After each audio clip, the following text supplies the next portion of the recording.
Ya, jadi materi besok itu kan dimulai dari chapter 10 ya. Chapter 10 itu tentang apa ini? Tentang belanja pemerintah pusat dan daerah gitu ya. Apa yang membedakan belanja pemerintah pusat dan daerah ini kemarin kalau nggak salah diisi di dalam kuliah umum gitu ya. Tapi dalam kuliah umum itu konteksnya konteks Indonesia gitu ya.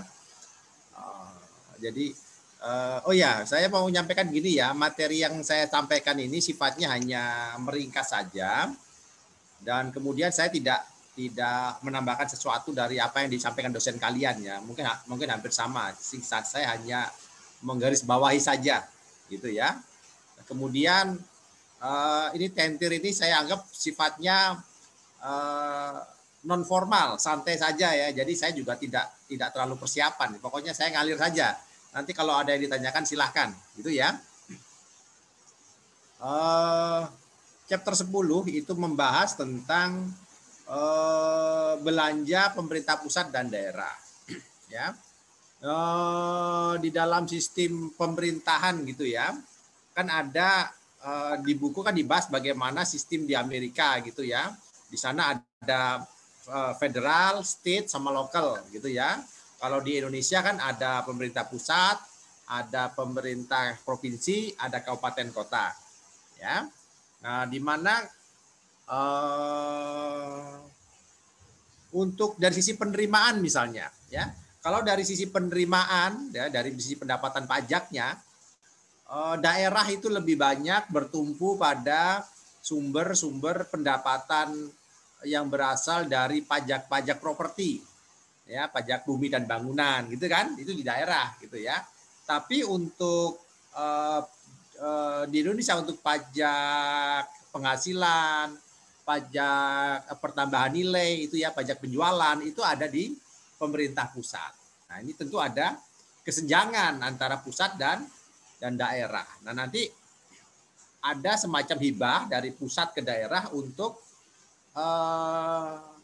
dalam rangka menyamaratakan ya, bagaimana agar setiap daerah itu punya fiscal equalization ya, jadi ada kesamaan fiskal di setiap daerah sehingga diberikanlah dalam bentuk grant itu dari sisi penerimaannya.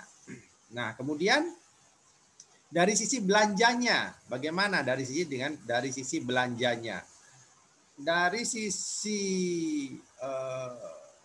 belanja. Nah, sekarang yang menjadi pertanyaan adalah pemerintah itu bertugas menyediakan barang dan jasa publik ya, barang dan jasa publik, sekolah, kesehatan misalnya ya, transportasi dan sebagainya.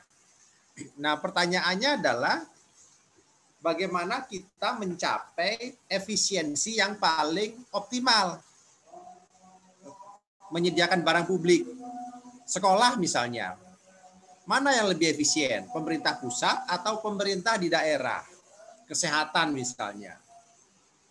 Ya. Nah, ini yang jadi pertanyaan-pertanyaan gitu ya, agar belanja yang dilakukan oleh pemerintah itu optimal gitu ya. Jadi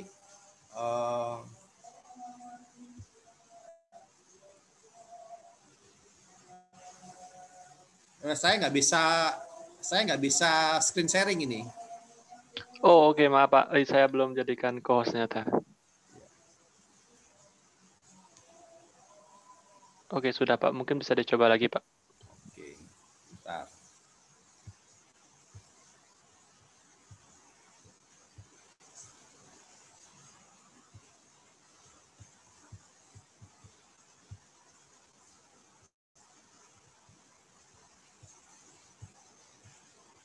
Ya, kelihatan materi saya, kelihatan? Terlihat Pak. Ya, jadi, nah,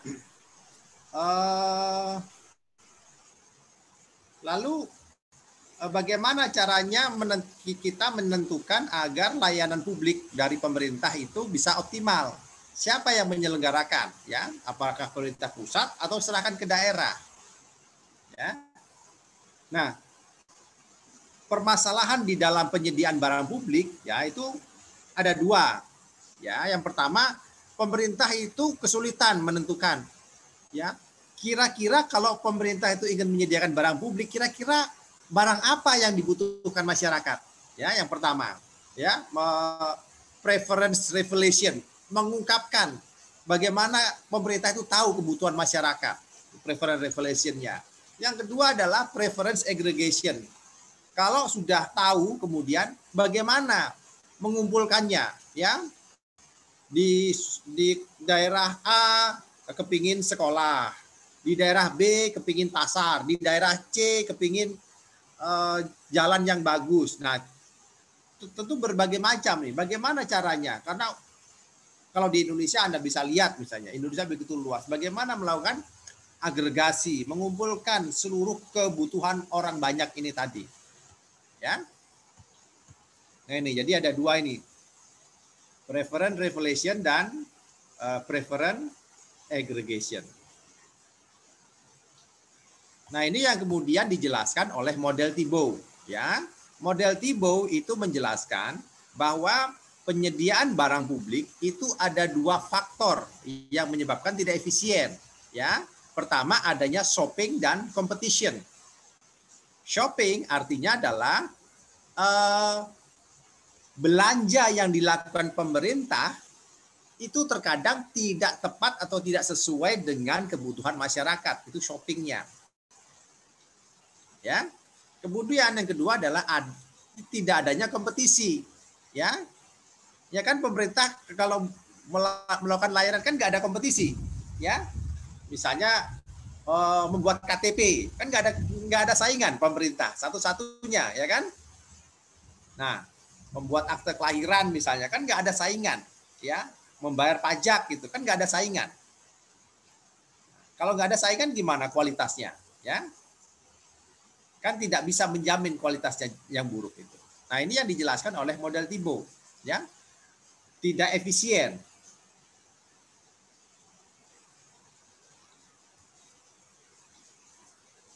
Nah kemudian kalau menurut Thibault ya, ini menurut Thibault konsepnya ya. Kalau masyarakat suatu daerah itu tidak puas dengan layanan yang ada di daerahnya, itu mereka bisa pindah. Ya, they vote with their feet. Ya, saya kalau nggak puas dengan layanan saya di Jakarta, saya pindah saja saya ke Solo misalnya. Ya, saya pindah ke Surabaya karena saya nggak puas. Itu dijelaskan oleh model Thibault.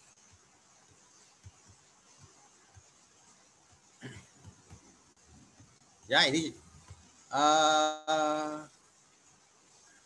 nah, kemudian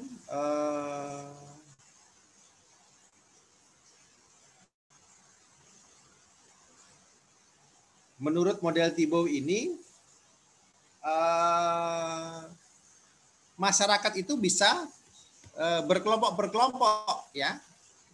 Bagaimana kita tahu keinginan masyarakat itu kita bisa lihat misalnya mereka bentuk komunitas sendiri.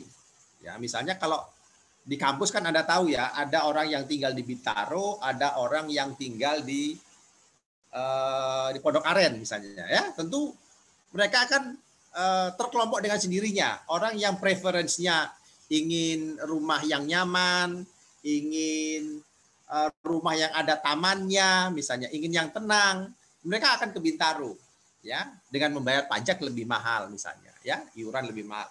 Tapi orang yang mungkin ingin dekat dengan pasar, gitu ya, tidak masalah tempatnya ramai, mereka akan tinggal di Pondok Aren misalnya, ya, dan dengan membayar iuran yang lebih murah misalnya. Nah ini dengan sendirinya preference revelation-nya itu akan terbentuk dengan sendirinya, ya, itu menurut dijelaskan menurut model Thibault. Namun dalam kenyataannya ini juga tidak berlaku, ya. Meskipun Thibault itu menjelaskan seperti itu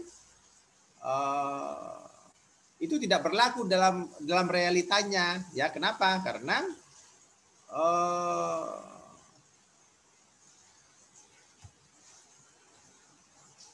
tidak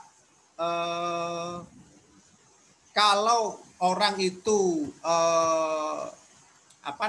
kalau orang itu misalnya saya nggak puas, ya, kemudian saya pindah keluar kota, itu diperlukan mobilitas yang tinggi, ya, mobilitas yang tinggi, ada informasi, ya, misalnya saya tidak puas dengan layanan orang Jakarta, kemudian saya pindah ke Solo, tentu saya perlu mobilitas yang tinggi ke sana. Informasi yang saya dapat dari kota Solo harus saya punyai, ya, tidak semudah itu kita pindah, ya.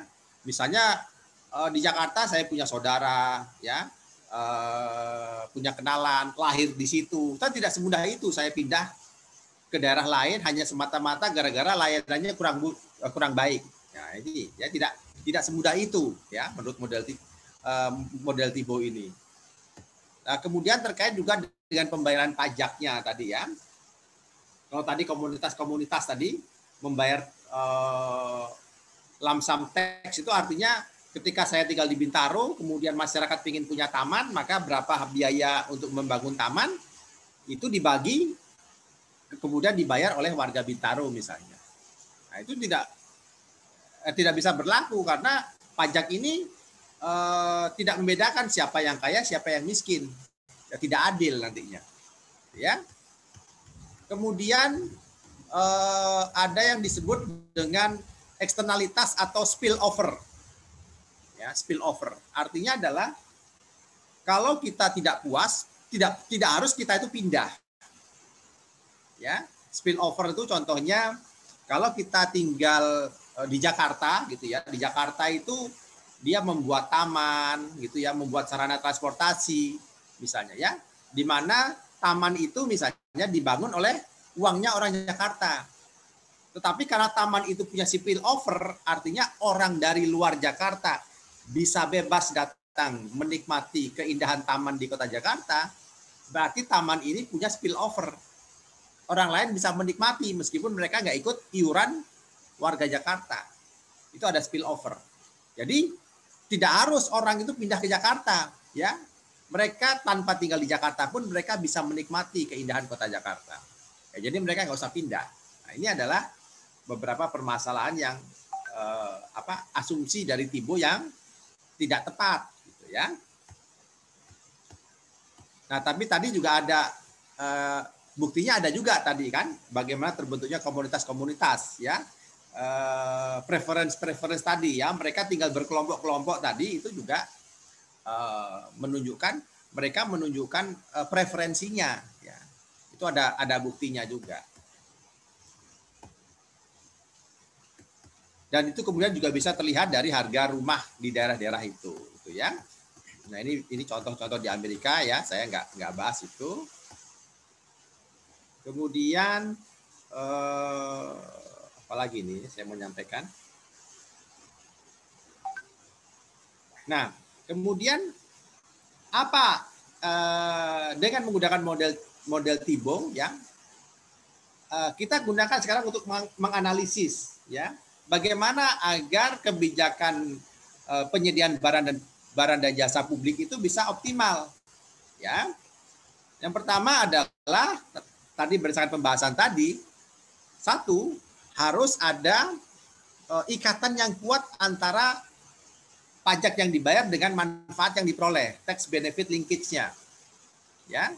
Semakin kuat hubungan antara pembayaran pajak dengan manfaat yang diterima, itu semakin kuat, ya, penyediaan barang dan jasanya itu semakin efektif, ya.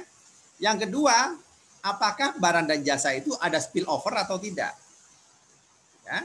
Yang ketiga adalah economic scale, ya. Jadi yang pertama, kalau ikatan antara pengadaan barang dan jasa itu semakin kuat terkait dengan pembayaran pajaknya, maka lebih baik itu diserahkan kepada daerah tersebut.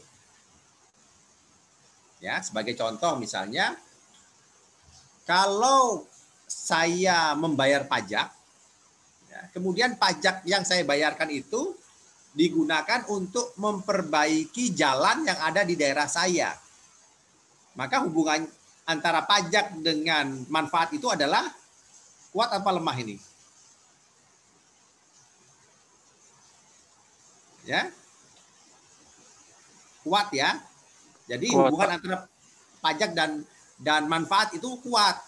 Ya, sehingga itu akan lebih baik diserahkan ke daerah. Tetapi kalau lemah, misalnya saya membayar pajak, gitu ya, tetapi pajak yang saya bayar itu tidak digunakan untuk membangun di daerah saya, mungkin bisa di daerah lain, lemah, maka itu jangan penyediaan barang dan publik itu jangan diserahkan ke daerah, lebih baik itu diserahkan ke pemerintah pusat, itu ya. Kemudian yang kedua ada spillover, ya. Kalau pengadaan barang dan jasa itu ada spillovernya, lebih baik serahkan ke pusat. Tapi kalau tidak ada spillover, serahkan ke daerah. Ya, jadi contohnya tadi, misalnya warga Bintaro bikin taman, mereka iuran. Ya, kalau membuat taman itu kemudian bisa dinikmati oleh warga Bintaro saja khusus, tidak boleh orang lain, maka hubungan bayar pajak dan benefitnya kuat. Tidak ada spillover, orang luar nggak bisa menikmati. Tetapi kalau yang dibangun taman itu dikumpulkan dari warga Bintaro, kemudian bisa dinikmati oleh orang luar Bintaro, berarti taman itu ada spillover-nya, bisa dinikmatin oleh orang lain. Maka itu jangan diserahkan oleh warga di daerah Bintaro, itu serahkan kepada pemerintah yang lebih tinggi, karena ada spillover-nya. Buat apa ngumpulin duit tapi tidak hanya dinikmati orang di situ, tapi orang lain yang menikmati. Itu ya, spillover. Yang ketiga adalah skala ekonomi. Kalau skala ekonominya kecil, serahkan ke daerah. Tapi kalau skala ekonominya luas, serahkan ke pemerintah pusat. Ya, contohnya kalau misalnya pertahanan keamanan negara, gitu kan skalanya luas, ya, serahkan kepada pemerintah yang di atas, pusat. Ya, kalau skala ekonominya kecil, menjadi urusan di daerah. Nah, itu adalah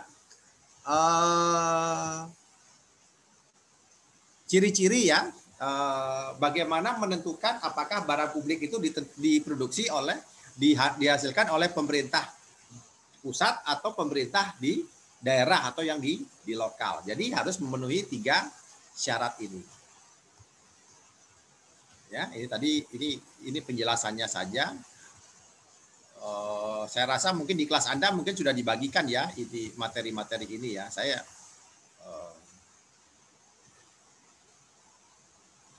apalagi saya mau bicara tentang apalagi nih.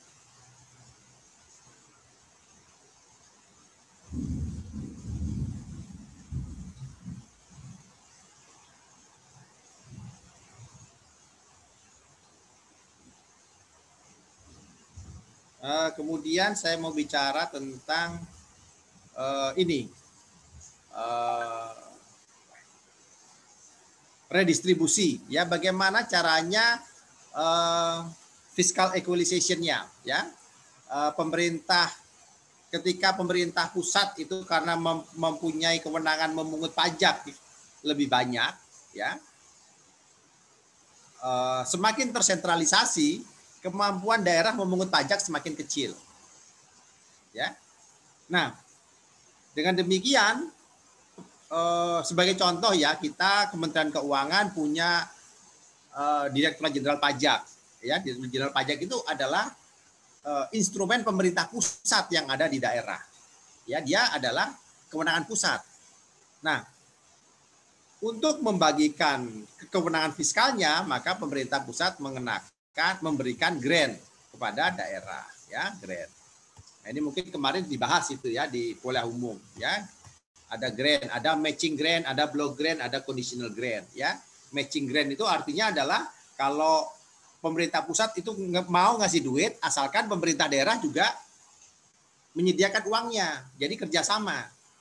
Ya, misalnya kita mau bangun jalan, nah pemerintah pusat ngasih berapa, pemerintah daerah ngasih berapa. Jadi ada pembagian penggunaan uang bersama, gitu ya, dari 2 sumber ini. Kalau block grant, pemerintah pusat ngasih duit secara bebas penggunaannya, terserah daerah mau gunakan untuk apa ya, DAU ini ya, dana alokasi umum. Kemudian kalau conditional block grant, pemerintah pusat memberikan dana kepada daerah, tetapi penggunaannya harus sesuai dengan yang ditentukan oleh pemerintah pusat ya. Ini uang hanya untuk membangun jalan, ini uang hanya untuk sekolah, ini uang hanya untuk sarana kesehatan. Jadi ada syaratnya, tidak bisa digunakan sembarangan. Ya, beda dengan block grant. Ya. Kemudian, nah ini mungkin apa namanya perbedaan antara memberikan dana matching grant dan kemudian dengan block grant, ya. Kemudian ada juga yang disebut dengan flypaper effect, ya. Ada yang disebut dengan istilah flypaper effect. Flypaper effect itu, flypaper itu adalah, kalau Anda tahu itu adalah, kalau Anda pernah lihat itu ada kertas yang bisa digunakan untuk nangkep lalat, ya. Anda tahu nggak? Yang kertas lalat itu, yang ada lemnya itu, ya. Kertas lalat, jadi ada, kalau biar lalat nggak datang ke rumah itu kan kita pasangin kertas, terus kemudian semakin luas kertas lalatnya maka semakin banyak lalat menempel, ya. Itu flypaper, ya. Nah, flypaper effect itu adalah fenomena di mana daerah itu ingin agar daerah itu bisa mendapatkan uang sebanyak mungkin, maka mereka mengajukan usulan anggaran sebanyak-banyaknya. Ya, flypaper effect itu seperti itu. Jadi semakin banyak dia mengajukan anggaran, semakin banyak dia mengajukan kebutuhan, harapannya adalah dia mendapatkan anggaran dari hibah dari pemerintah pusat itu semakin banyak. Ini disebut dengan flypaper effect. Kemudian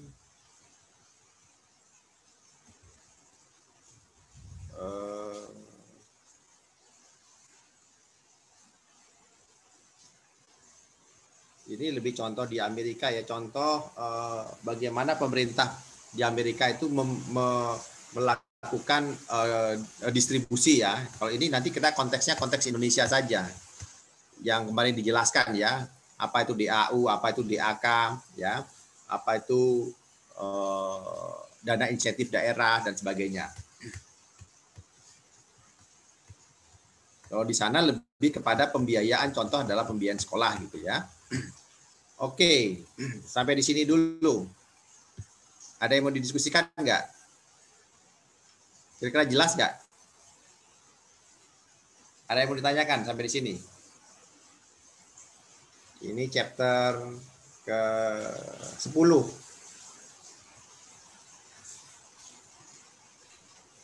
Mohon izin, Pak.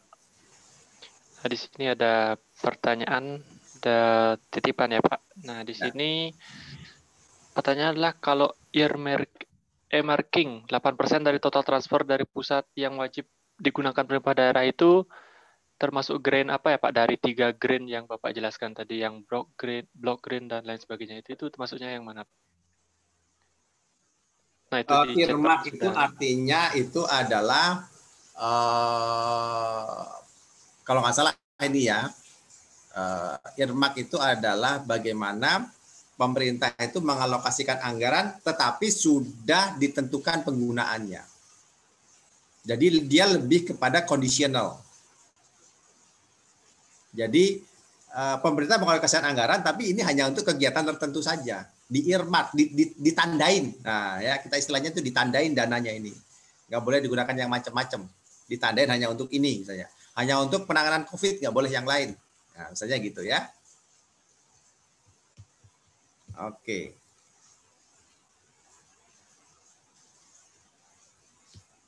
Oke, ini ada lagi yang bertanya. Matching grant. Kalau matching grant itu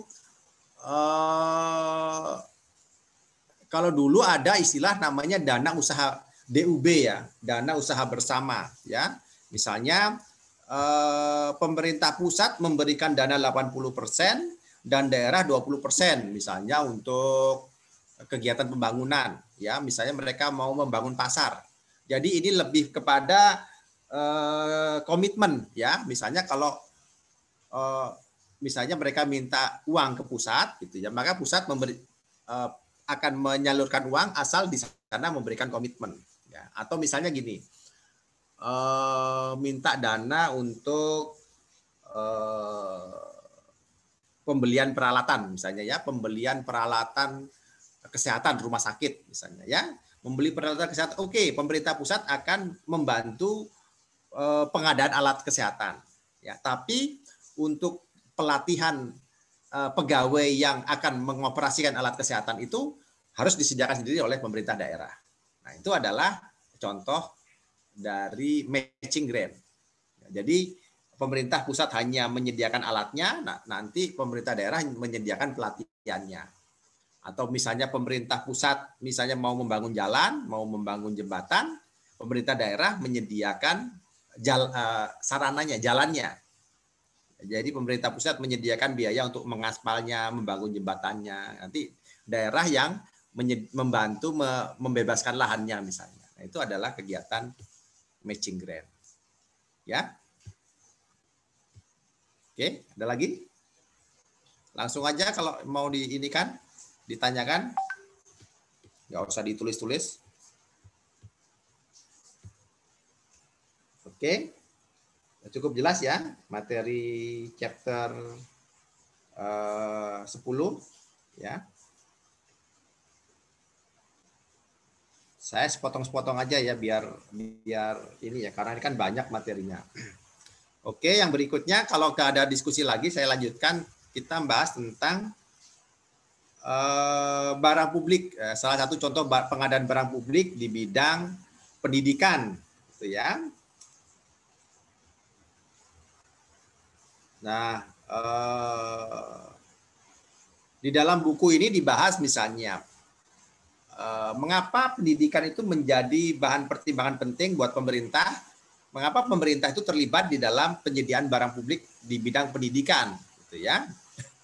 Nah, di buku itu dibahas bagaimana kekhawatiran pemerintah di Amerika, gitu, mungkin di Indonesia juga, ya, bahwa skor atau nilai, ya, nilai hasil siswanya, siswa sekolahnya itu belum tidak setinggi negara-negara lain, ya. Amerika itu sudah mengeluarkan dana yang banyak, tetapi nilai skornya itu tidak beda jauh dengan negara-negara lain.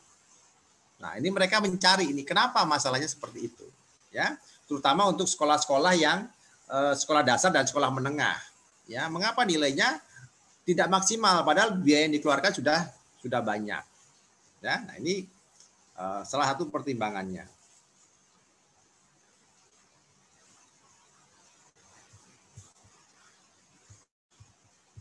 Oke, coba saya cari dulu materinya.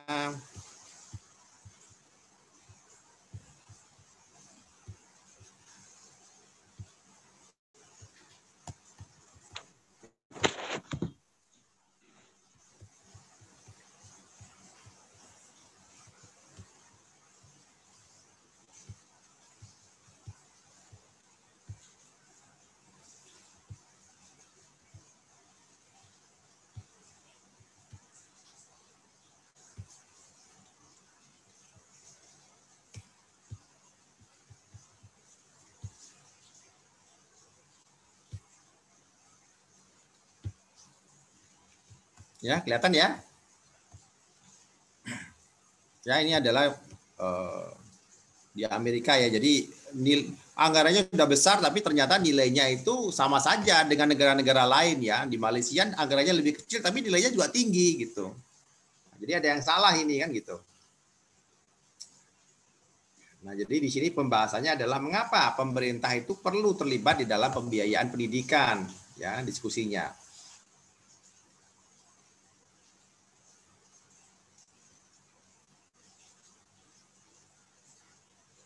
Nah, alasan pemerintah itu terlibat di dalam penyediaan pendidikan, gitu ya, antara lain adalah karena melihat adanya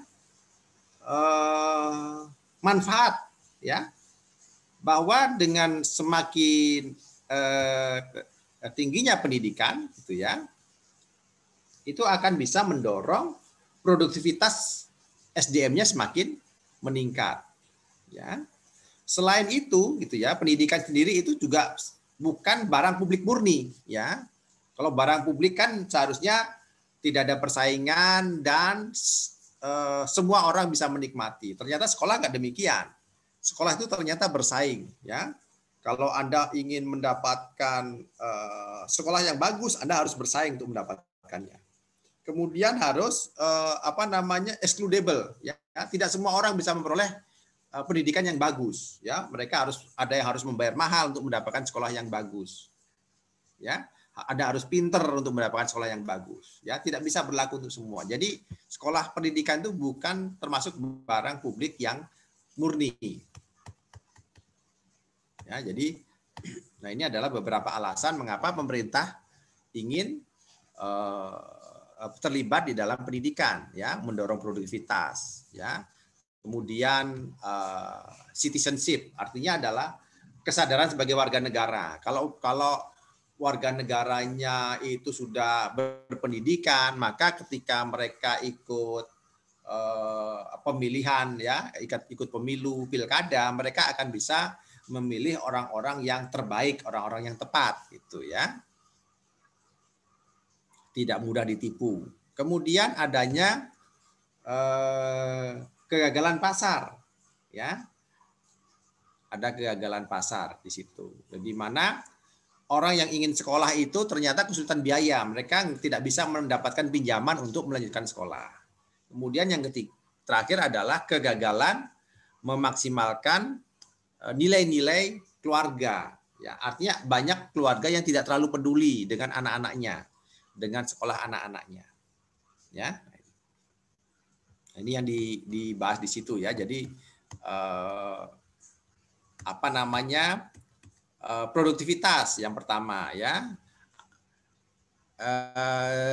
Ketika seseorang itu berpendidikan, dia akan lebih produktif. Kalau dia produktif, ya, maka ketika dia bekerja, maka orang yang lain bisa terpengaruh. Kalau ada orang yang produktif, maka orang lain juga bisa ikut terpengaruh menjadi lebih produktif. Ada spillover-nya di sana, ya.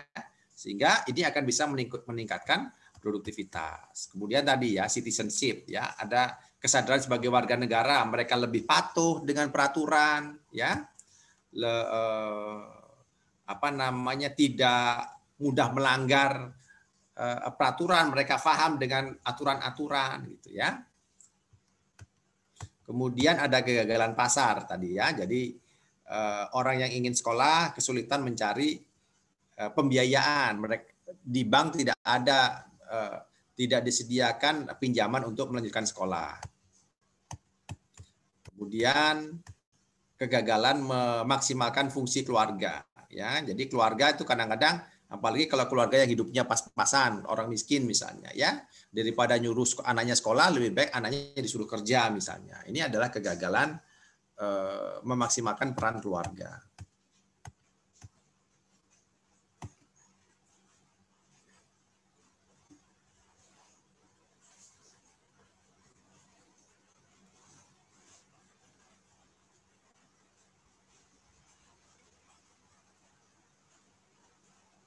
Nah, kemudian bagaimana caranya pemerintah terlibat di dalam penyediaan barang dan jasa pendidikan ini, gitu, ya. Ada dua cara, ya, bisa dalam mekanisme harga dan mekanisme kuantitas, ya. Jadi kalau mekanisme harga artinya pemerintah itu menawarkan potongan harga agar biaya pendidikan lebih murah, ya. Kemudian kalau kuantitas artinya pemerintah membuat aturan wajib, ya. Kalau mekanisme mekanisme harga, ya, pemerintah misalnya memberikan beasiswa gratis, nah itu harga, ya, artinya orang itu nggak usah bayar. Ya, kalau kuantitas artinya pemerintah membuat peraturan misalnya bebas untuk wajib belajar untuk anak usia wajib belajar 12 tahun misalnya. Nah, itu adalah kuantitas. Jadi siapapun itu ya yang usia sekolah itu wajib 12 tahun sekolahnya. Gitu ya.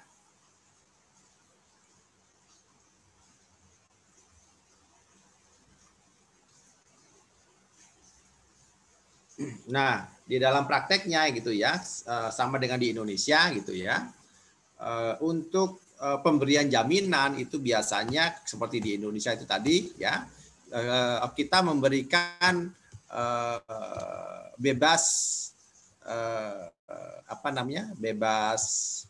bebas tidak bayar sekolah ya, ditanggung negara itu sampai 12 tahun gitu ya, bebas wajib belajar 12 tahun. Artinya Anda di Indonesia ya, SD, SMP, SMA itu bisa bebas sekolah ya tanpa Anda dipungut biaya. Nah, itu kalau di Indonesia gitu ya. Mungkin sama juga di sana di Amerika. Nah, yang jadi masalah adalah ketika pemerintah itu memberikan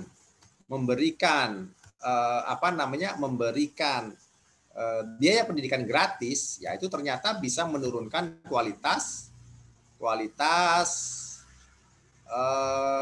pendidikan. Ya, ini contohnya misalnya ya, keluarga X itu tidak terlalu peduli dengan pendidikan, ya, sehingga mereka untuk pendidikan kecil lebih banyak untuk belanja yang lain. Ya, keluarga Y beda. Keluarga Y di sini dia sedang-sedang saja antara belanja lain dan pendidikan. Keluarga Z dia lebih mementingkan belanja pendidikan sehingga belanja lain-lainnya kecil.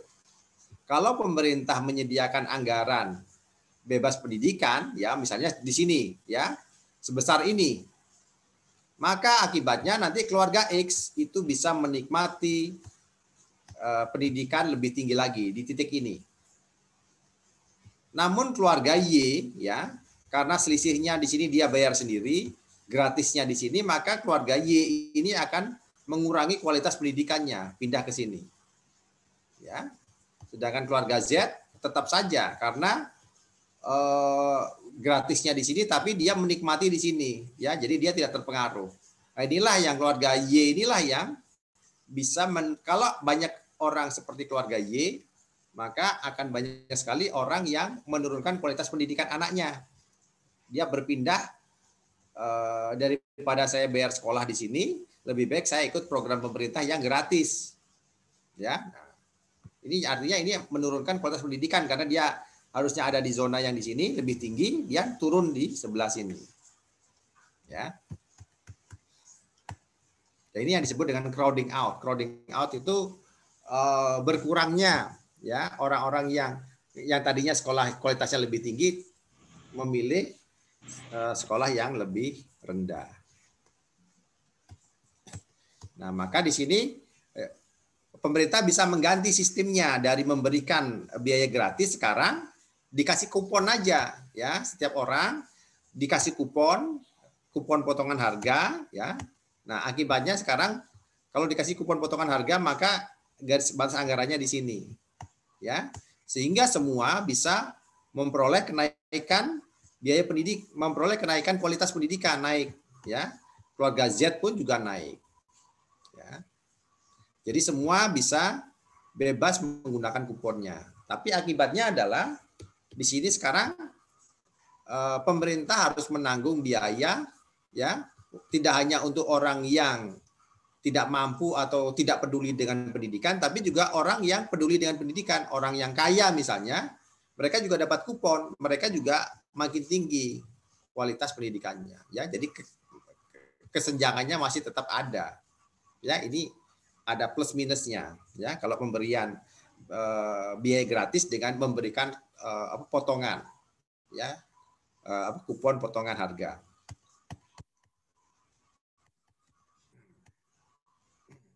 Ya, ini pembahasannya saja.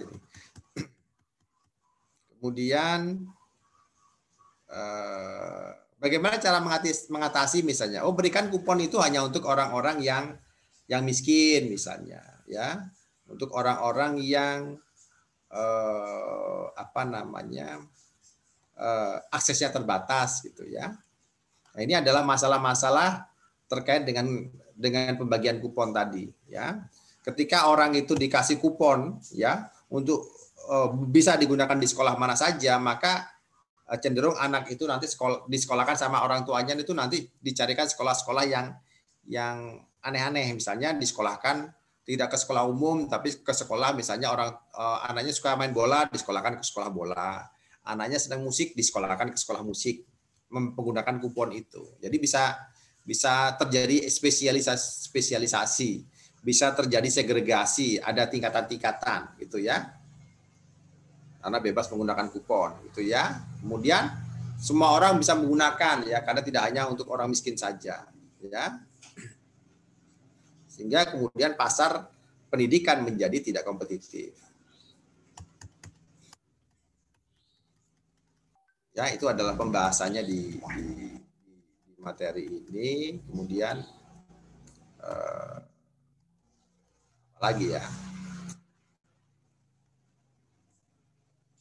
Oh, ini tadi masih contoh tadi ya.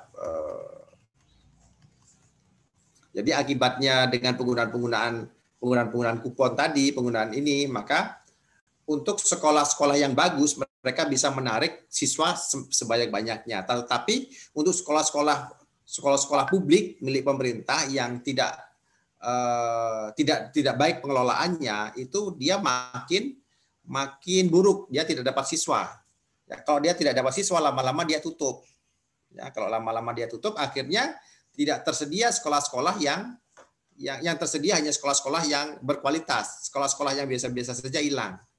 Nanti akibatnya banyak keluarga-keluarga biasa yang ingin menyekolahkan anaknya kesulitan karena tidak tersedia sekolah yang biasa.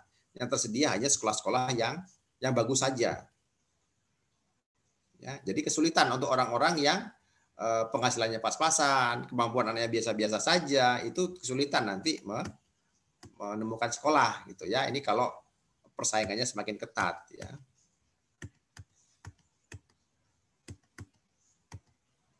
Nah, kemudian bagaimana caranya mengetahui hasil dari pendidikan ya gitu ya. Maka tadi bisa digunakan dengan menghitung skor dari nilai capaian siswa.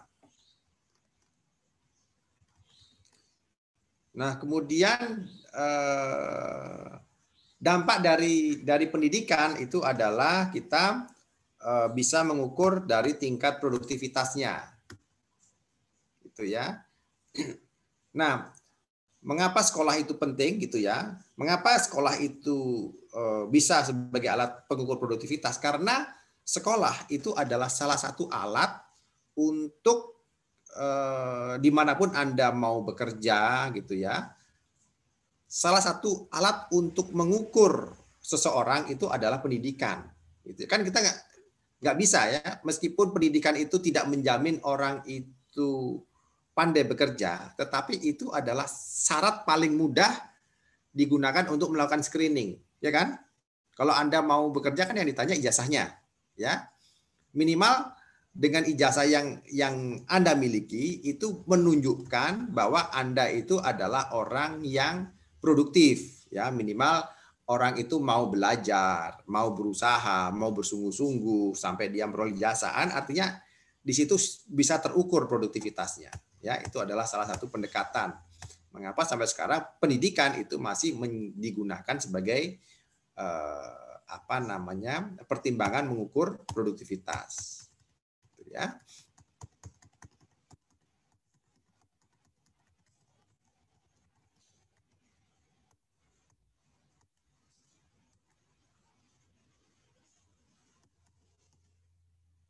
Kemudian,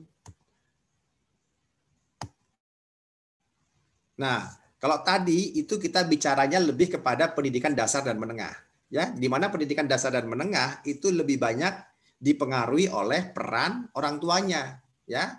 peran orang tuanya nyekolahkan SD, SMP, SMA itu peran orang tuanya kuat. Tapi begitu ke perguruan tinggi, ya itu pemerintah tidak memberikan beasiswa lagi. Ya, pertimbangannya kenapa? Karena ketika orang itu sudah dewasa, pertimbangannya dia mau kuliah lagi, mau kerja, mau langsung kerja, itu adalah diputuskan oleh keputusan pribadinya. Jadi pemerintah di sini hanya bertugas untuk memfasilitasi saja, ya, memfasilitasi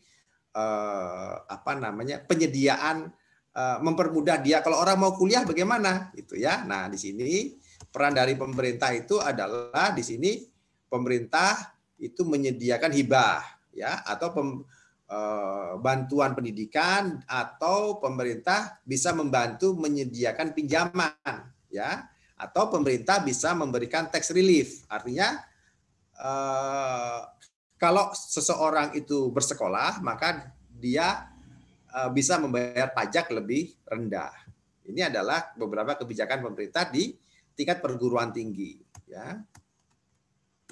Nah, untuk contoh kasus di Amerika misalnya, kalau di pendidikan dasar dan menengahnya di sana itu mereka mempunyai masalah dengan skor nilai yang berbanding sama dengan negara lain, tapi untuk perguruan tinggi di Amerika mereka nggak punya masalah karena perguruan tinggi di sana itu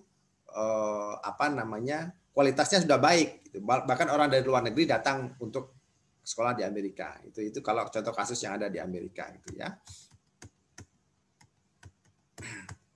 Oke, kalau sampai di sini kira-kira ada yang mau didiskusikan?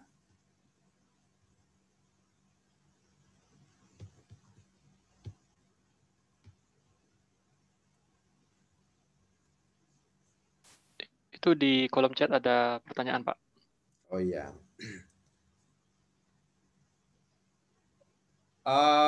Kalau di Indonesia itu ya, kalau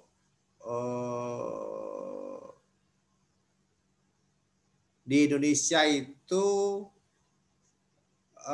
ketika pemerintah membuat kebijakan wajib belajar, itu ya, artinya adalah pemerintah menyediakan alokasi anggaran, ya misalnya untuk siswa SMA itu misalnya SMP, SD misalnya diberikan 300.000 per semester, ya berarti 600.000 misalnya setahun misalnya. Itu adalah alokasi anggaran yang disediakan oleh pemerintah untuk agar siswa itu bisa sekolah, gitu ya, tanpa perlu dipungut biaya lagi dari sekolahnya. Itu ya kalau sistemnya di Indonesia seperti itu. Ya. Kalau di Indonesia itu tidak dikenal voucher gitu ya. Jadi pemerintah menyediakan biaya sekian, ya, agar si anak. Jadi di Indonesia itu diberikan agar anak mau sekolah maka mereka tidak perlu bayar sekolah. Yang kedua adalah untuk membiayai operasional sekolah disediakan namanya biaya operasional sekolah. Kalau perguruan tinggi biaya operasional perguruan tinggi. Terus guru-gurunya, dosen-dosennya diberikan tunjangan profesi. Jadi ini untuk memperkuat sistem pendidikan di Indonesia. Ya. Kemudian ada beasiswa-beasiswa disediakan misalnya orang yang miskin, untuk orang yang berprestasi, ya melalui LPDP misalnya. Itu adalah kalau yang di Indonesia, itu ya.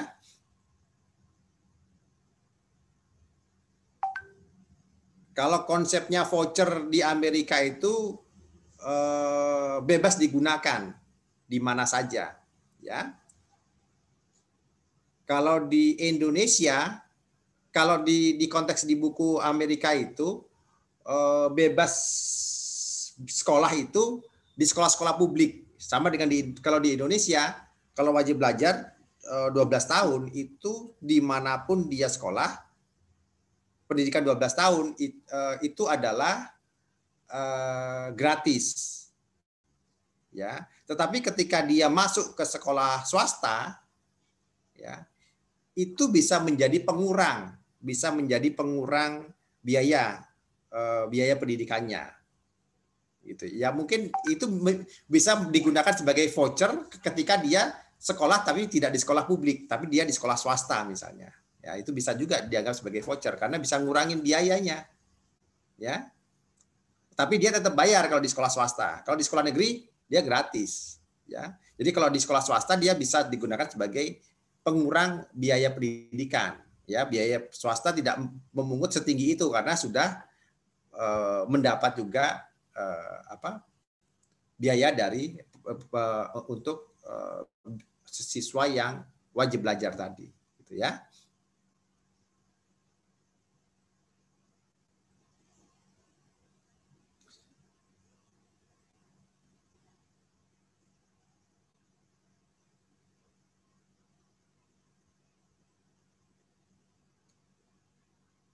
Voucher lebih bagus diberikan pada lingkungan yang sedikit sekolahnya dengan kualitas sekolahnya bagus dan besar, atau kepada lingkungan dengan banyak sekolah dengan kualitas yang biasa saja. Oke.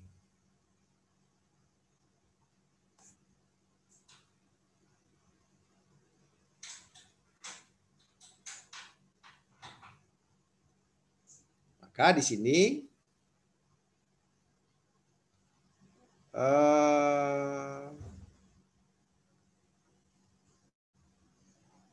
sistem voucher ya itu artinya adalah sistem kupon ya itu adalah untuk meningkatkan persaingan dalam pendidikan ya agar sekolah itu menjadi lebih efisien ya. Kalau tadi kan kalau dengan ada sistem voucher kan sekolah yang baik akan kebanjiran siswa, sekolah yang jelek akan tidak dapat siswa ya, lama-lama sekolahnya akan tutup gitu ya. Maka kalau menggunakan sistem kupon, sistem voucher tadi, itu akan lebih efisien di daerah yang tidak ada persaingannya. Ya. Jadi daerah yang banyak sekolah yang kecil, ya, yang tingkat persaingannya sedikit tinggi, ya, itu bisa berlaku pakai mekanisme Thibault. Ya, jadi siswa bisa bebas milih sekolah yang mana saja. Ya, sehingga ini bisa mendorong persaingan, ya.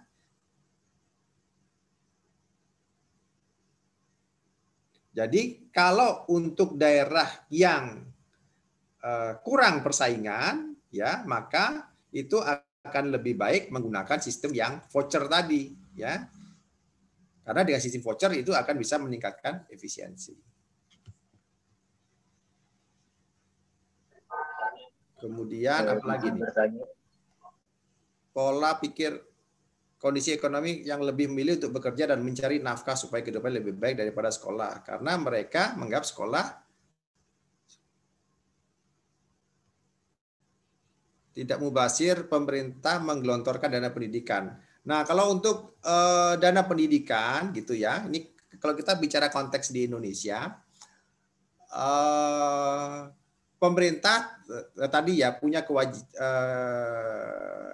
punya amanat ya sesuai undang-undang mengalokasikan anggaran yang besar 20%, sehingga pemerintah harus menggunakan uang itu untuk mewajibkan setiap anak ya dalam usia sekolah untuk wajib sekolah 12 tahun, diberikan biaya gratis.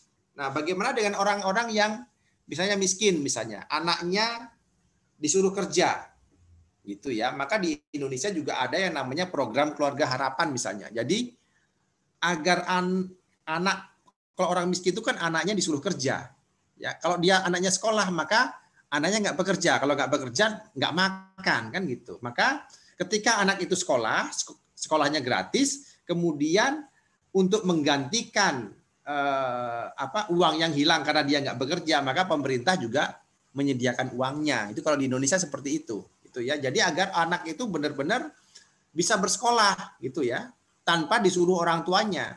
Ya, jadi tadi apa yang membedakan pendidikan dasar menengah dengan tinggi? Kalau dasar dan menengah itu keputusan sekolah itu banyak dipengaruhi oleh orang tuanya. Jadi orang tuanya juga harus diperhatikan gitu ya, tidak hanya anaknya saja. Itu ya.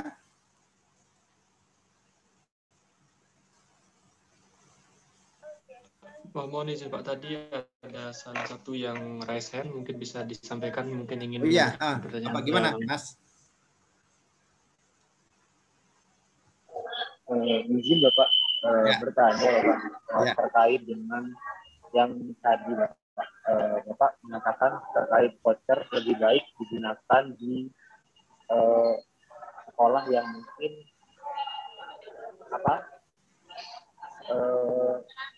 ininya persaingannya kurang sehat gitu ya. Maksudnya mungkin banyak yang lebih banyak di bawah standar semua atau ada yang di atas standar semua. Yang saya tanyakan Bapak, ini terjadi di sebuah sekolah di daerah saya, bahwa dengan adanya itu mungkin sistem zonasi gitu ya Pak. Di sini saya mau nanya tentang sistem zonasi sih Bapak, terkait dengan adanya pemerataan seperti itu. Menurut Bapak sendiri, sistem zonasi yang diterapkan oleh pemerintah sekarang itu sudah efektif atau belum ya Bapak? Karena di daerah saya itu Bapak malah yang awalnya sekolah itu mengirimkan teman-teman atau muridnya ke internasional atau OSN, malah sekarang tidak ada lagi Bapak. Ada beberapa teman itu mengatakan bahwa mungkin karena nggak ada persaingan gitu Bapak. Jadi teman-teman yang pintar itu kurang berpacu lagi Bapak untuk lebih pintar lagi, karena teman-teman yang lainnya itu karena sistem zonasi seperti itu, yang rendah itu malah yang mempengaruhi yang pintar itu Bapak. Jadi malah makin malas gitu Bapak. Mungkin itu sih Bapak terkait pertanyaan saya. Ya. Jadi tadi ya, apa namanya tadi disebutkan bahwa peran pemerintah itu antara lain jangan sampai menciptakan adanya segregasi, adanya persaingan yang tidak sehat antar sekolah, gitu ya. Sehingga kemudian mungkin ini ya, ini cara pandang aja ya, ini diskusi saja ya, bahwa pemerintah itu sekarang itu pertimbangannya tidak lagi menggunakan sistem bebas pakai zonasi. Ya, kalau kita lihat memang sekolah-sekolah di luar itu siswa itu biasanya bersifat di mana dia tinggal, disitulah dia bersekolah. Karena kan siswa itu ketergantungan dengan fasilitas orang tua itu kan masih besar, gitu ya. Sehingga ketika anak itu sekolah jauh dari rumahnya, tentu dia harus membutuhkan fasilitas lain. Ya, nah ini yang coba digunakan, pemerintah menggunakan sistem zonasi, gitu ya. Kemudian yang kedua adalah selama ini kalau yang disebut dengan sistem sekolah favorit, itu sebenarnya favorit itu karena sekolah itu bisa menseleksi orang-orang yang selama ini nilainya tinggi untuk masuk ke sekolah itu. Ya. Karena kalau dilihat dari kualitas gurunya, guru itu sebenarnya kan sebagai seorang pegawai negeri. Pegawai negeri di mana setiap guru itu bisa berpindah dari satu sekolah ke sekolah yang lain. Sehingga kalau berasumsi bahwa sekolah itu tinggi karena kualitas gurunya, enggak juga, karena gurunya kan pindah. Guru bisa dari satu, nanti Anda kalau jadi pegawai negeri sama ya, bisa merasakan. Pegawai itu bisa pindah dari satu tempat ke sekolah yang lain. Ya. Jadi tidak ditentukan oleh gurunya, tetapi oleh kemampuan siswa itu. Nah, ini mungkin tantangan yang di Indonesia itu adalah bagaimana di setiap sekolah itu kemudian ketika dibuat zonasi, orang itu tidak lagi berkumpul di satu sekolah tertentu. Ya, tujuannya tadi ya untuk menghilangkan adanya segregasi tadi, menghilangkan tingkatan-tingkatan sekolah, gitu ya. Itu khusus untuk sekolah publik ya, Mas, untuk sekolah publik. Kalau sekolah swasta maka itu silahkan, itu karena keputusan pribadi ya, artinya keputusan itu diambil oleh si orang tua dan anaknya, itu ya. Itu adalah karena di sini peran pemerintah kan antara lain adalah untuk meratakan pendidikan, itu ya, dan memberi kesempatan yang sama kepada setiap orang untuk bersekolah. Itu adalah salah satu tujuannya. Ya memang ada efek positif, ada efek negatifnya ya. Di buku Keuangan Publik itu akan selalu dibahas gitu ya, konteksnya ya. ketika mengajukan sesuatu program gitu akan selalu dibahas efek positif dan negatif seperti apa. Tadi mungkin sisi negatifnya tadi yang disampaikan oleh Mas tadi. Jadi tidak ada suatu kebijakan yang tepat bisa menyelesaikan semua masalah. Akan selalu ada efek positif dan efek negatifnya. Tinggal sejauh mana itu bisa mampu diminimalisir gitu ya. Itu Mas ya. Baik Bapak. Terima kasih banyak Bapak.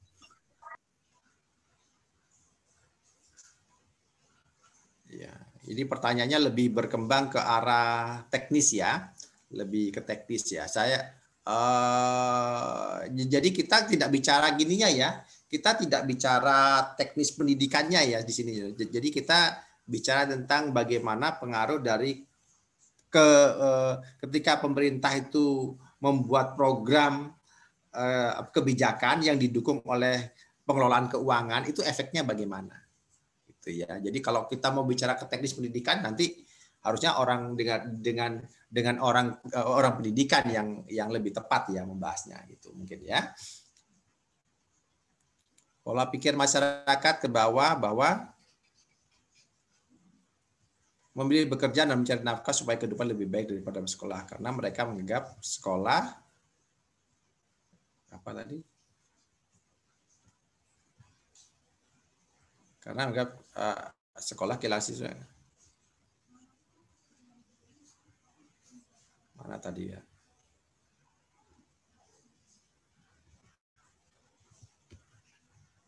Tantar.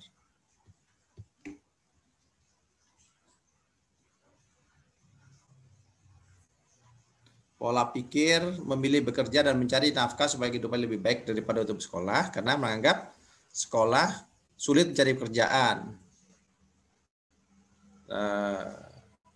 Ya, tetapi kalau Anda tidak bersekolah, Anda semakin sulit bekerja gitu. Karena sekolah itu adalah pendidikan itu adalah sinyal Anda ya. Anda mempunyai tanda, Anda mempunyai sinyal lebih kuat daripada orang yang nggak bersekolah.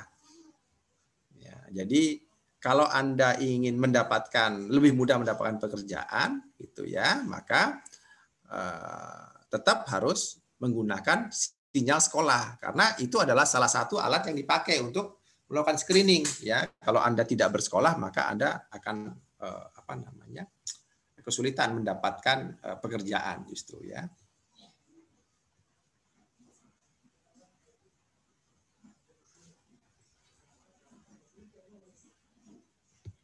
Ya, tadi mungkin sudah dibahas ya. Itu ya terkait dengan zonasi.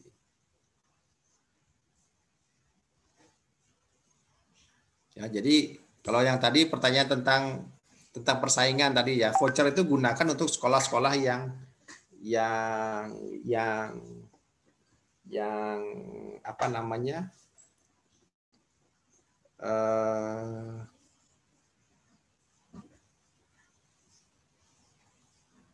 yang bersaing gitu ya. Tapi kalau yang nggak ada bersaing itu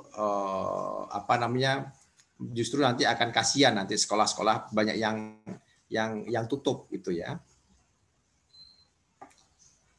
Jadi berikan voucher itu kepada sekolah-sekolah yang tidak ada saingannya, yang tidak bersaing di situ ya, sehingga bisa digunakan orang bisa di sekolah di mana saja bisa menggunakan voucher itu. Tapi kalau di situ ada persaingan nanti kasihan gitu ya. Justru pemberian voucher itu justru tidak produktif ya.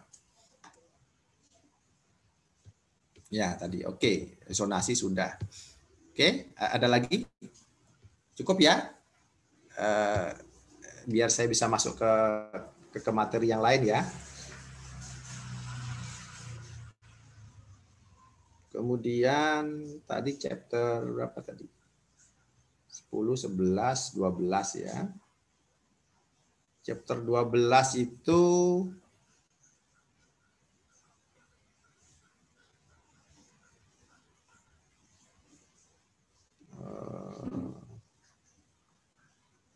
salah satu layanan yang lain ya berupa asuransi sosial gitu ya.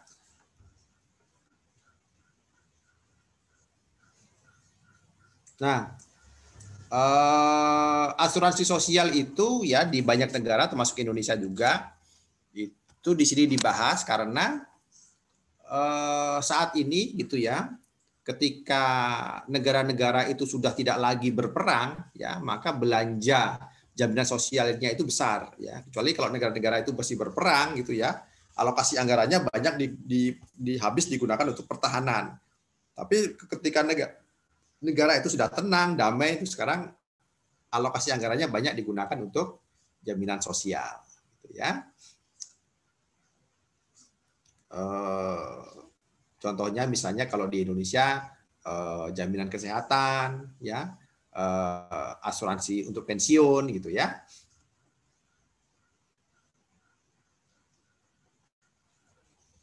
Nah, kemudian pertanyaannya adalah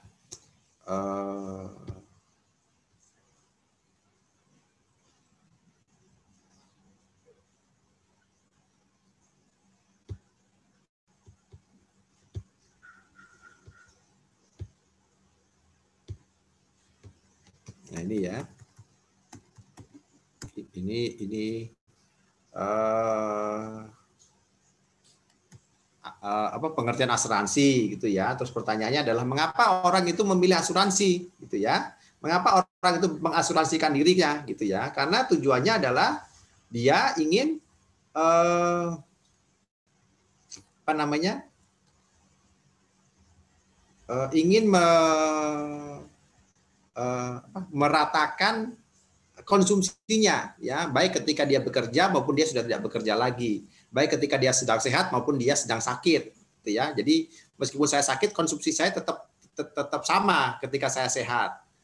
Ketika saya pensiun, konsumsi saya tetap sama ketika saya masih bekerja misalnya gitu ya. Nah, kemudian mengapa pemerintah perlu turun tangan terhadap memberikan jaminan sosial tadi, asuransi ya. Pertama karena adanya adverse selection dan adanya moral hazard ya. Di adverse selection apa namanya, adanya informasi asimetris ya. Orang yang satu lebih tahu informasi daripada orang yang lain. Nah, ini terkadang merugikan perusahaan asuransi ya. Orang yang sakit pura-pura sehat, dia beli asuransi ya.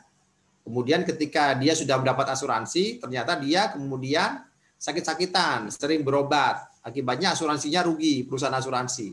Kalau perusahaan asuransinya rugi, perusahaan asuransinya tutup ya, maka tidak ada lagi perusahaan asuransi ya.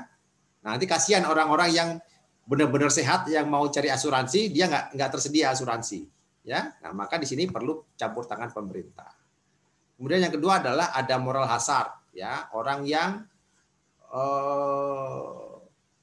apa namanya menimbulkan hal-hal yang mengakibatkan beban asuransinya meningkat gitu ya. Jadi mentang-mentang sudah punya asuransi, kecelakaan dia di jalan ngebut misalnya ya. Mentang-mentang rumahnya sudah diasuransikan, maka dia tidak mempunyai alat pemadam kebakaran di rumahnya. Nah, itu ya. Jadi ada moral hazard-nya di situ. Ya.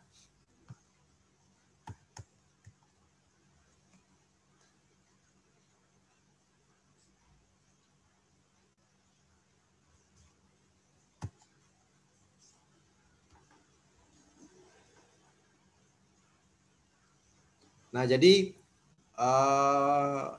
ketika orang itu membeli asuransi, dia melihat ada diminishing marginal utility ya. Jadi kalau Anda misalnya, kalau saya misalnya punya uang penghasilan 1 juta misalnya ya, punya uang 10 juta ya, kemudian saya membayar asuransi sebesar 100.000 ya, uang 100.000 ketika penghasilan saya 10 juta itu kecil, sehingga saya bisa belikan untuk asuransi, sehingga nanti ketika saya pensiun hanya mendapat uang 1 juta itu ya, uang 100.000 saya itu kan berharga sekarang ya. 100.000 ketika saya bekerja dapat uang 10 juta itu nilainya marginal utility-nya kecil, tapi ketika saya pensiun dengan dapat uang 1 juta, uang 100.000 saya itu besar menurut saya.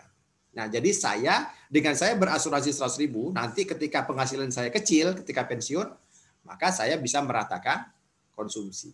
Nah, ini adalah mengapa orang itu melihat pentingnya asuransi. Kemudian ada 2 kondisi misalnya ya. Dengan pada saat saya berkondisi buruk dengan kondisi normal, konsumsi saya tetap sama ya. Ketika sehat, konsumsi saya normal. Ketika saya kondisi buruk, misalnya ini ada kecelakaan, nggak bisa bekerja, tetapi tetap konsumsinya juga normal. Jadi itulah tujuannya mengapa kita berasuransi.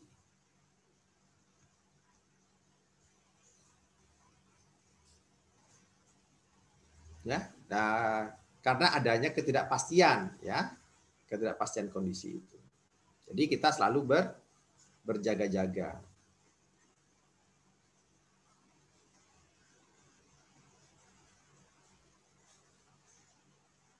Kemudian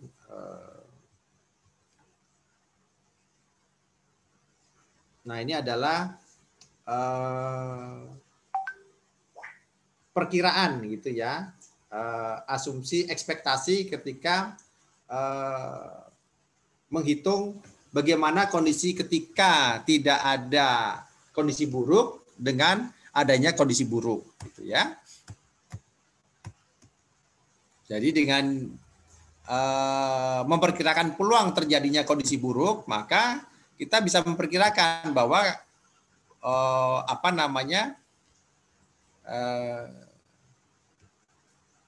kalau tanpa asuransi itu ya manfaat yang kita peroleh itu, ini contoh di perhitungan itu lebih kecil daripada kalau kita punya asuransi, manfaatnya lebih besar gitu ya. Ini hitung-hitungan matematis saja, model ya.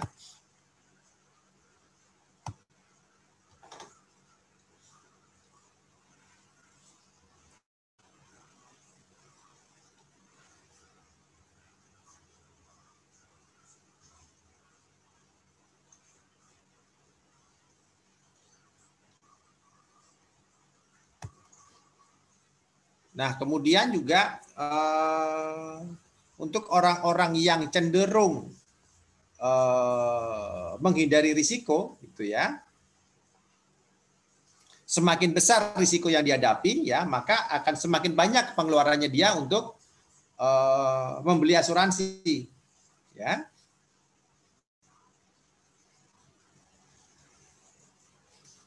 Kemudian juga tergantung juga dari bagaimana tingkat seseorang memandang risiko. Ada orang yang malas menanggung risiko ya gitu, maka dia tidak mau beli asuransi. Tapi kalau ada orang yang memandang bahwa risikonya itu tinggi, maka dia akan memilih asuransi.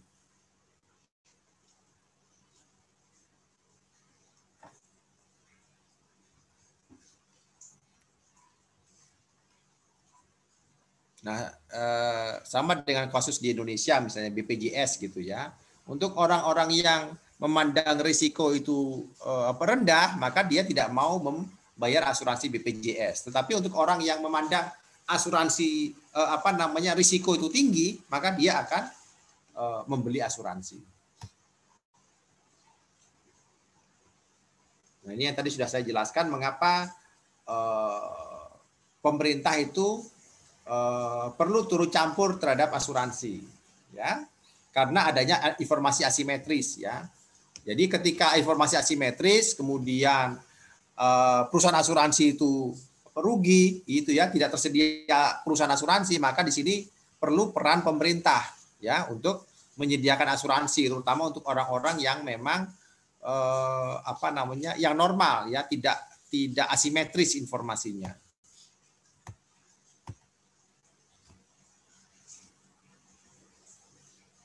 Ya, di situ dicontohkan kalau akibat adanya asimetris informasi, ya, maka akibatnya akan ada kerugian, ya, buat perusahaan-perusahaan asuransi itu, ya. Sehingga kemudian pemerintahlah yang mengambil alih.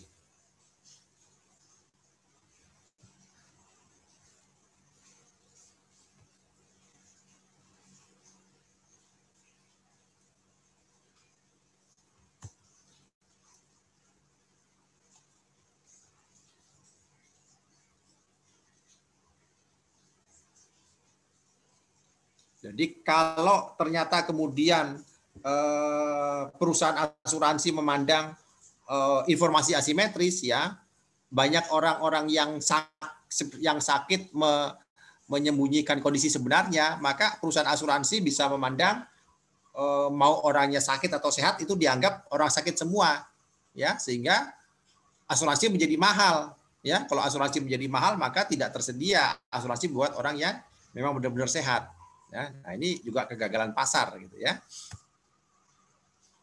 Nah, bagaimana cara pemerintah, ya, misalnya dengan mewajibkan setiap orang, misalnya kalau di Indonesia mewajibkan setiap pekerja harus asuransi BPJS misalnya, ya, membayar 75.000 per orang per bulan misalnya, ya, bisa dibayar langsung, bisa dipotong dari perusahaannya misalnya. Kemudian alasan lain pemerintah turut campur menyediakan jaminan sosial asuransi, ya, pertama karena adanya negatif eksternalitas, ya, misalnya kalau orang itu tidak punya asuransi kesehatan, kemudian dia sakit, ya, terus penyakitnya menular ke orang lain, nah ini kan bahaya. Jadi dengan adanya jaminan kesehatan asuransi maka tidak bisa diminimalisir. Kemudian biaya administrasi, kalau ada perusahaan asuransi swasta, ya, biasanya dia akan biaya administrasinya mahal, ya. Kemudian untuk menciptakan redistribusi, ya, misalnya ternyata ada yang memang orang benar-benar sakit, gitu ya, secara genetik, ya, cacat misalnya, ya, kan kasihan untuk mereka tidak bisa mendapatkan asuransi karena perusahaan asuransi tidak mau menanggungnya. Maka di sini perlu adanya pemerintah, ya, turut campur untuk membantu orang-orang yang memang dalam kondisi yang buruk tadi, ya. Kemudian ada paternalisme, ada memang orang-orang yang memang cenderung tidak mau berasuransi, ya, menganggap risiko itu kecil, sehingga ketika risiko itu terjadi, ya, misalnya tiba-tiba rumahnya kebakaran, dia tiba-tiba jadi jatuh miskin misalnya, gitu ya. Nah, ini kan untuk mencegah itu bagaimana? Jadi pemerintah itu mengambil alih peran ini, ya. Nah, cara lain menstabilkan konsumsi, ya punya self insurance, ya. Anda nggak perlu jaminan sosial dari pemerintah, nggak perlu asuransi pemerintah kalau Anda punya self insurance. Anda punya tabungan banyak, ada saudara, ada keluarga yang membantu, punya warisan, punya aset yang banyak misalnya. Itu self insurance, ya. Kalau Anda punya itu, Anda nggak perlu asuransi dari pemerintah. Artinya Anda melakukan crowding out. Jadi bantuan dari pemerintah nggak Anda perlukan crowding out karena Anda punya self insurance. Ya, meskipun Anda tidak punya asuransi pemerintah nggak masalah. Meskipun Anda diberhentikan bekerja, Anda pensiun, Anda mengalami masalah, Anda tetap bisa memenuhi konsumsi karena Anda punya tabungan yang banyak. Ya, ini adalah skemanya gitu ya. Semakin orang itu makin banyak dia punya self insurance, ya, maka tidak dalam kondisi buruk pun dia tetap berkonsumsi karena apa? Karena dia bisa mengandalkan self insurance-nya.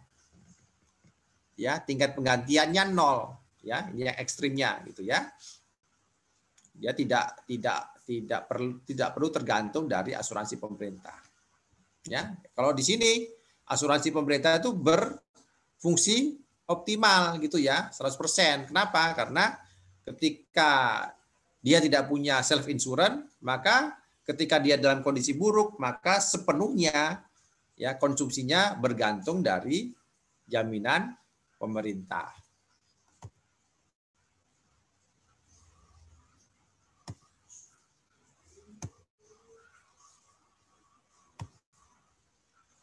Ya, kemudian apa lagi nih?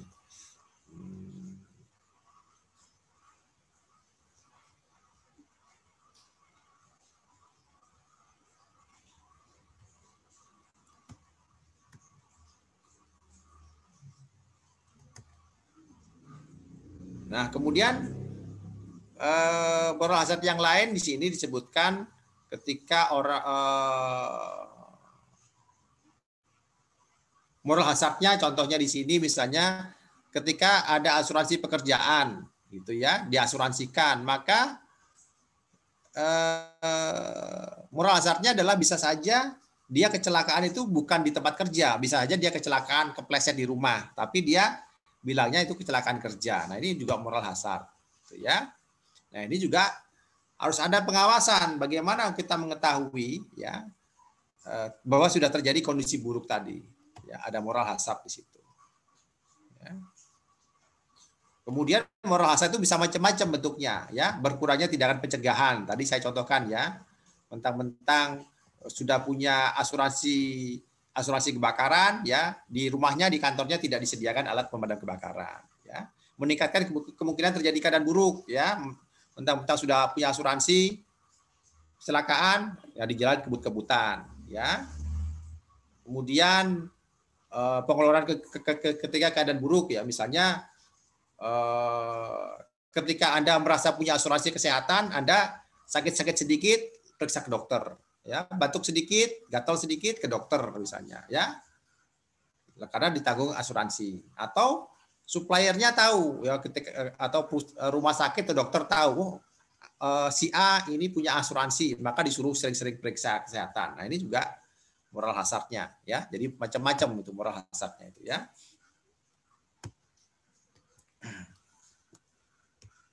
Oke, sampai di sini.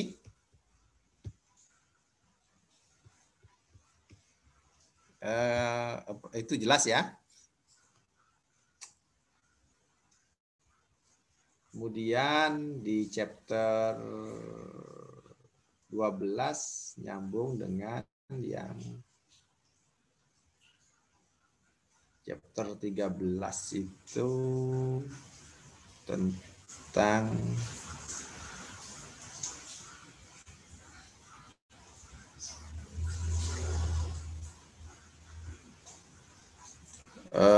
Social Security, ya, masih hampir sama ya, antara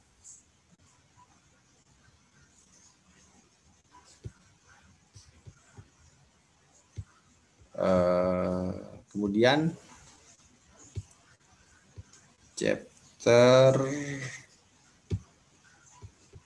13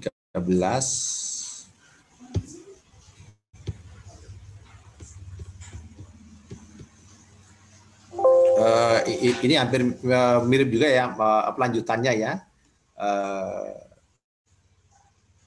program jaminan sosial yang lain ya. Contohnya di sini adalah jaminan sosial hari tua ya untuk orang yang sudah pensiun gitu. Jadi ketika mereka bekerja, mereka bayar pajak, nanti bayar iuran, nanti ketika mereka pensiun mereka bisa mendapatkan dana pensiun gitu ya. Nah, ini di sana buku ini lebih banyak cerita di Amerika ya, bagaimana nanti di Indonesia gitu ya. Kalau di Indonesia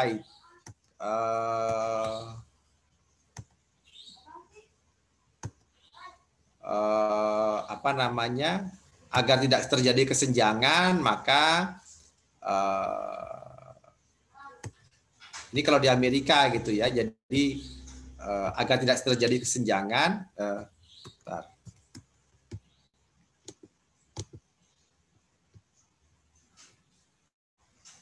agar tidak terjadi kesenjangan misalnya, maka semakin tinggi upahnya ketika dia bekerja, maka kenaikan pensiunnya itu hanya kecil gitu ya.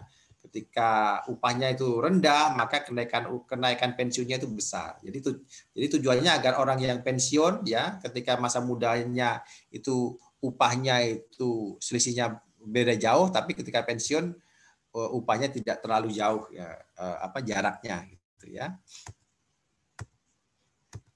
Kalau di Amerika itu orang itu mendapatkan usia pensiun full 65 tahun ya, tapi 62 tahun mereka sudah boleh ngajukan pensiun ya.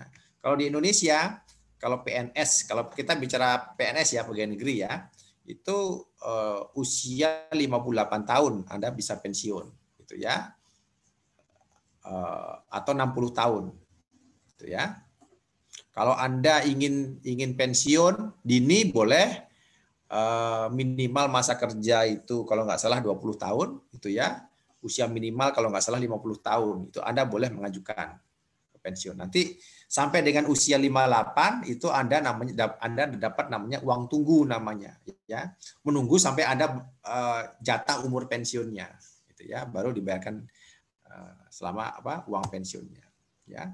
Kalau di Indonesia itu uang pensiun itu kira-kira 75% dari gaji pokoknya, ya.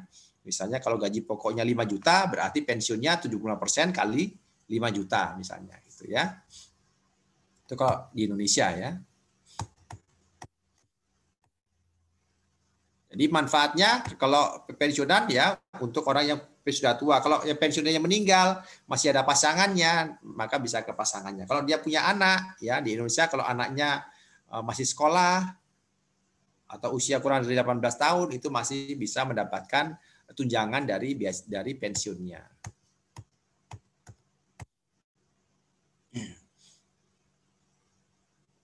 Nah, ini di sini dijelaskan tentang ini ya. Jadi akibat pengalokasian dana pensiun, orang yang pertama ya, orang pekerja pertama itu dia tidak ikut asuransi pensiun, tapi ketika dia pensiun dia mendapatkan manfaat pensiun, gitu ya. Yang kasihan itu nanti orang yang generasi terakhir, ya. Dia bayar pensiun tapi dia tidak menikmati pensiun, tidak menikmati uang hasil pensiun. Misalnya programnya dihentikan, gitu, berhenti setelah generasi kelima misalnya. Jadi ini artinya adalah beban pensiun itu akan meningkat terus, itu ya. Beban pensiun itu akan meningkat terus.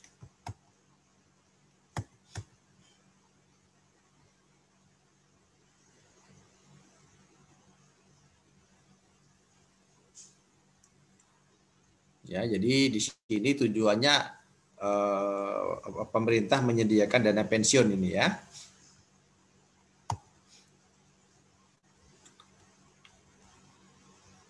Kemudian apa lagi ini ya?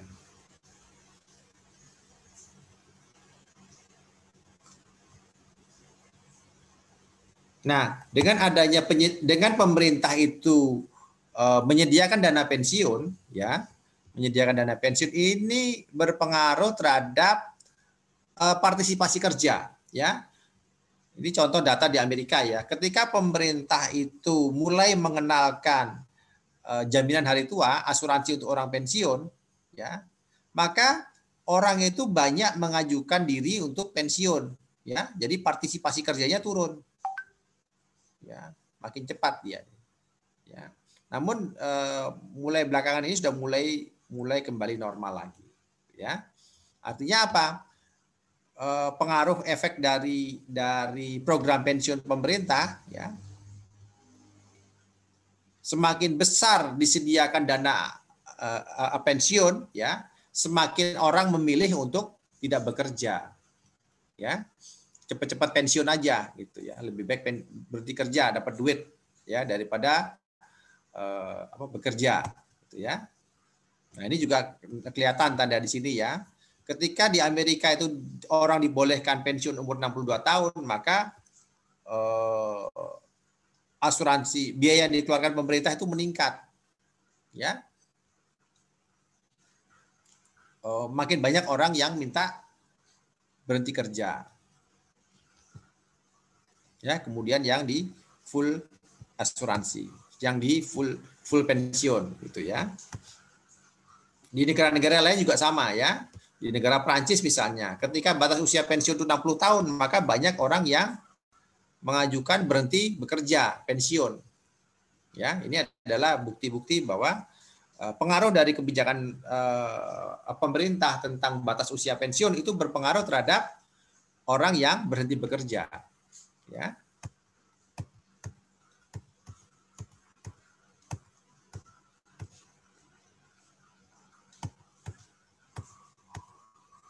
Nah, karena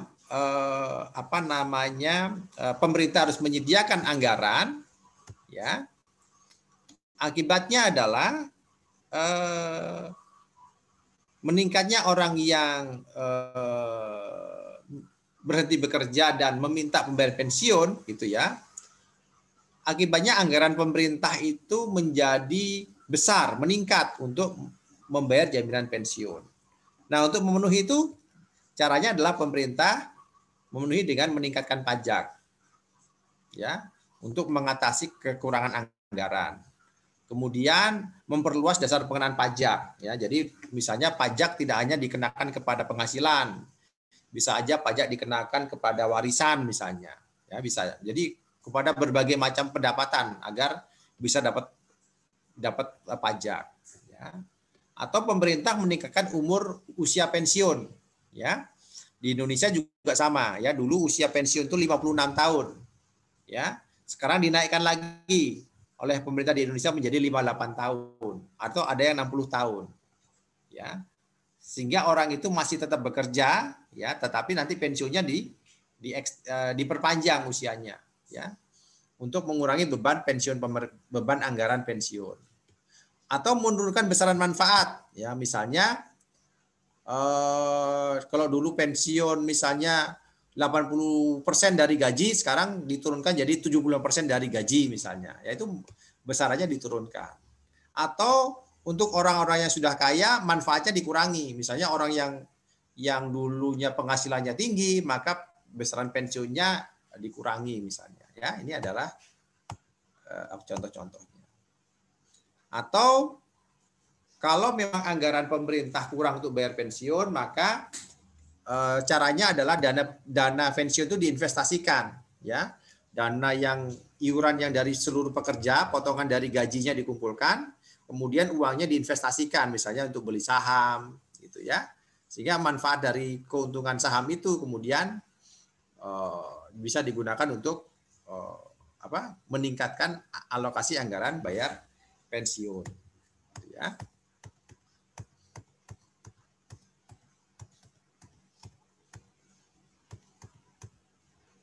Nah, kemudian tadi ini juga diskusinya adalah mengapa dana alokasi anggaran pensiun itu meningkat. Ya, yang pertama adalah karena usia harapan hidup itu makin panjang. Ya, dulu misalnya orang di Indonesia itu usia rata-ratanya 70 tahun gitu ya. Sekarang usianya sudah 70 tahun, berarti kan usia harapan hidupnya makin lama, makin panjang. Ya, kemudian juga di beberapa negara maju itu angka kelahirannya kecil, rendah, sehingga jumlah pekerja itu lebih sedikit daripada jumlah orang yang pensiun, sehingga pajaknya terbatas, ya. Kemudian yang ketiga adalah kenaikan upah juga kecil sekarang, sehingga pemerintah kalau mau menaikkan pajak kesulitan karena kenaikan upah itu tidak setinggi yang sebelumnya, sehingga pemerintah kesulitan kalau mau memungut kenaikan pajak.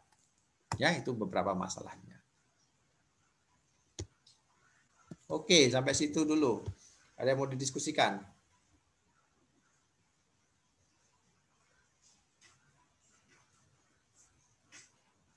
Asuransi buat orang. Iya, jadi asuransi buat disabilitas. Artinya gini, ya.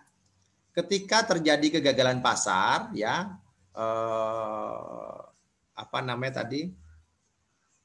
misalnya kegagalan pasar, salah satu contohnya adalah perusahaan asuransi itu tidak mau menanggung orang-orang yang memang sudah bawaannya sakit secara genetis, misalnya dia sakit-sakitan memang sudah pengaruh bawaannya, atau orangnya cacat misalnya, ya, dia udah punya sakit jantung misalnya, kan perusahaan asuransi tidak mau menyediakan, tidak mau menjamin, ya. Maka disinilah salah satu peran dari pemerintah, menyediakan asuransi untuk orang-orang yang memang tidak bisa memperoleh asuransi dari swasta.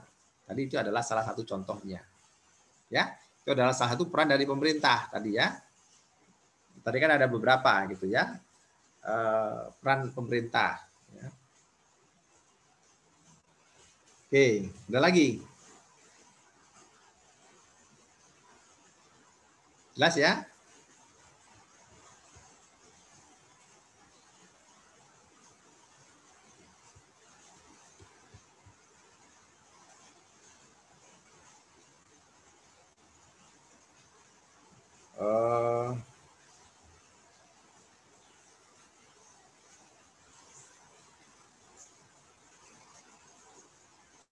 Saya tambahin satu chapter lagi ya, chapter 17 ya. Dan kalau nggak ada pertanyaan, saya masukkan aja langsung ke chapter sebentar.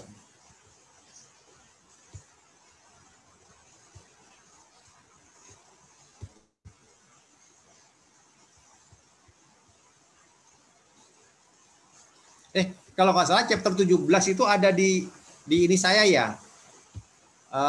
Di KLC saya ya. Anda sudah dapat belum ini video KLC? Oh, dari dosen mungkin beberapa yang udah, mungkin beberapa yang belum, Pak. Kalau saya pribadi juga belum mendapat KLC-nya. Oke, nanti gini aja, nanti saya share aja ya video ininya ya. Video KLC-nya di mana ya? Saya sudah buat video KLC kalau untuk chapter yang 17 itu. Nanti Anda bisa nonton sendiri di situ.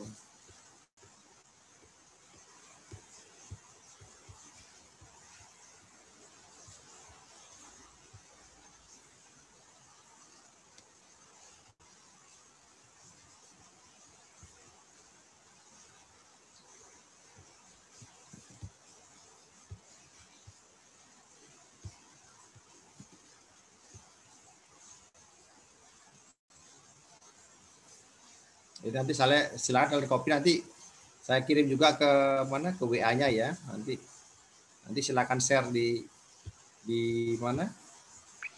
Nanti ada grup ketua kelas dan wakil ketua kelas. Mungkin saya di sana juga. Iya ya, nanti ini ya. Nanti untuk chapter yang 17 nanti silakan lihat di video KLC saya, itu ada di situ. Ya, nanti silakan di share ya di WA saya, itu ada. Ya, kira-kira gitu dulu ya. Ada pertanyaan sampai sini? Kayaknya sudah lumayan ngomongnya ini, sudah panjang. Padahal itu sudah saya singkat-singkat tadi itu.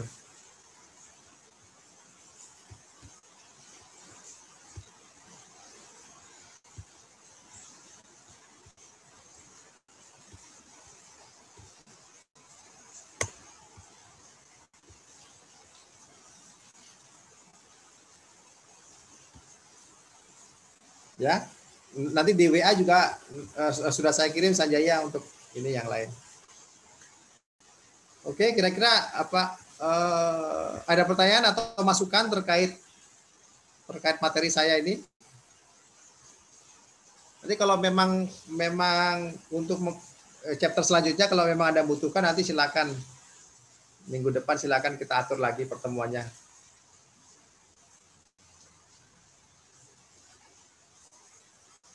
Soal UAS nanti ada seperti yang UTS ya, ada 30 pilihan ganda dan 7 soal essay. Ya, 30 pilihan ganda dan 7 soal essay.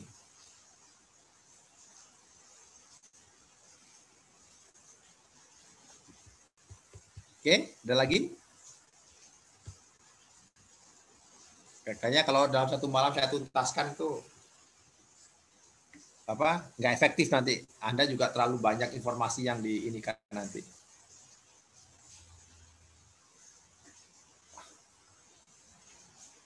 Ada hitungan di soal isi ada 1, nanti di ini juga ada di mana di pilihan ganda juga ada, tapi nggak banyak ya, ada 1, 2 aja.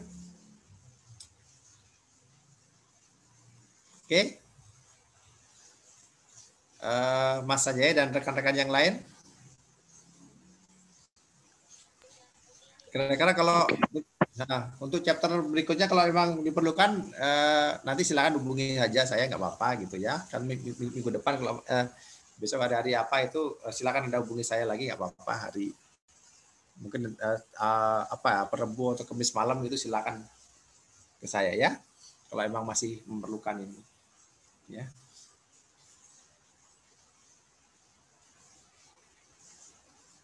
Oke ya, kalau dirasa emang dari saya cukup efektif, cukup ini silahkan gitu. Kalau enggak ya nggak apa-apa. Karena saya kan sifatnya hanya nambahkan aja apa yang disampaikan oleh dosen Anda itu saya hanya menambahkan saja. Oke, Mas Sanjaya dan yang lain cukup? Oke, baik. Terima kasih Bapak Hikmah Darmakarja atas materi dan juga waktu yang Bapak luangkan untuk memberikan atau sharing kepada kami. Nah, tadi juga saya menyimak materinya sudah sangat lengkap ya saya rasa. Mungkin tadi Bapak hanya menyebutkan intinya, tapi secara umum sudah masuk. Mungkin hanya terima kasih yang bisa kami sampaikan kepada Bapak. Semoga apa yang Bapak berikan bisa bermanfaat bagi kami dan juga bagi Bapak sendiri. Dan kami juga mohon restu, mohon doa dari Bapak agar UAS nanti bisa berjalan dengan baik. Ya. Nah, oh ya, mengingat mungkin satu lagi, saya ini, keuangan publik itu nilai Anda UAS dan UTS itu hanya 30%. 40%-nya itu adalah aktivitas. Jadi mohon ya rekan-rekan mahasiswa maksimalkan nilai aktivitasnya.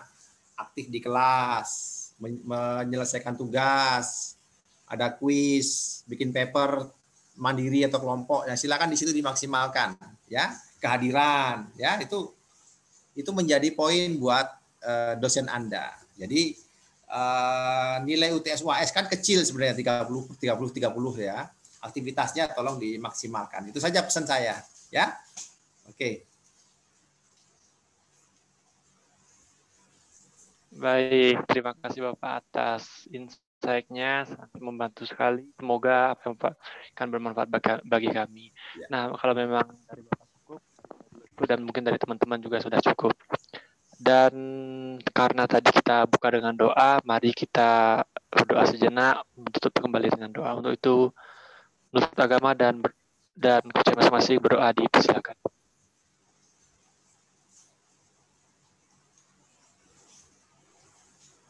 Oke, berdoa dapat dicukupkan. Sekali lagi terima kasih Bapak Hikmah Darmakarja. Tanpa mengurangi rasa hormat, bila mana ada kegiatan kami persilakan untuk meninggalkan room Zoom. Dan terima kasih juga kepada teman-teman atas atensinya. Semangat UAS.